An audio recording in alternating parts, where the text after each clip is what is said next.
Madame la présidente, monsieur le ministre, monsieur le rapporteur, mes chers collègues. La gestion des déchets, cela a été dit, représente un coût considérable pour nos collectivités.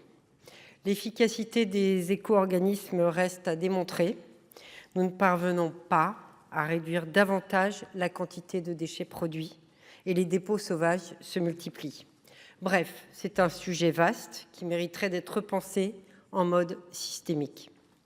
Le texte que nous examinons aujourd'hui propose de réformer le financement et l'organisation des services publics locaux de gestion des déchets.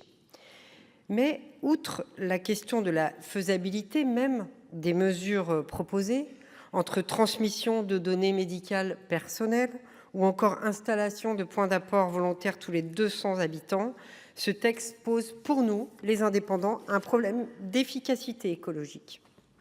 L'OCDE le dit, l'instrument le plus efficace pour réduire les déchets ménagers, c'est la tarification incitative. Depuis 2006, puis avec les lois Grenelle 1 et 2, le législateur a introduit une part incitative permettant de moduler le montant de la TOEM et de la REOM en fonction de la quantité ou de la nature des déchets produits ou du nombre d'enlèvements.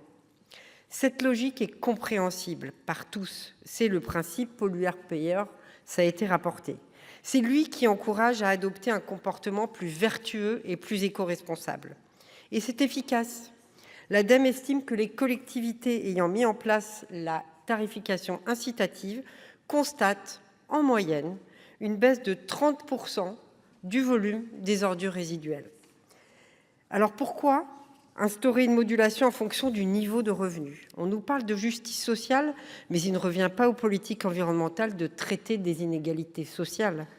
Non seulement les revenus n'ont aucun rapport avec la gestion des déchets, mais cette mesure constitue en plus une injustice sociale. On nous dit qu'il faut payer collectivement la facture, mais c'est inexact. En réalité, que faites-vous? Vous divisez la société en catégories, vous demandez à certaines de payer davantage, indépendamment du service rendu ou du comportement individuel. Alors je me pose la question, si le communautarisme vient aussi s'immiscer dans les poubelles des Français, où va-t-on? Difficile d'être en cohérence en appelant à taxer les super riches tout en faisant les poches des classes moyennes.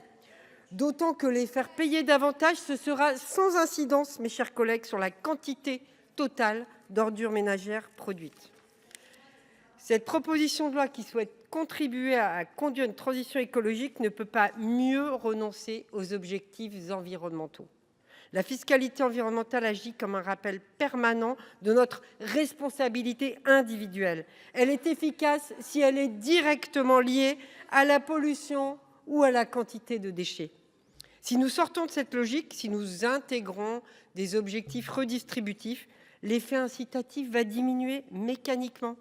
Et la réduction des déchets deviendra secondaire si tant est qu'elle lui survive.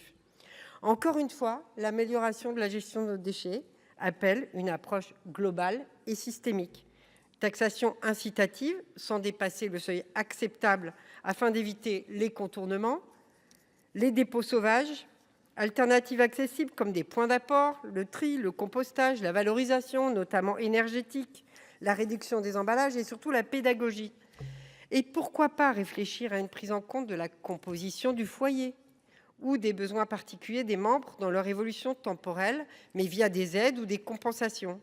Ces critères ne peuvent toutefois pas entrer a priori dans le calcul de la taxe ou de la redevance pour enlèvement des ordures ménagères. Mélanger justice sociale et écologie nous fait perdre sur les deux tableaux.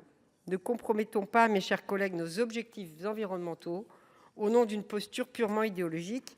Pour ces raisons, notre groupe Les Indépendants ne pourra soutenir ce texte. Je vous remercie.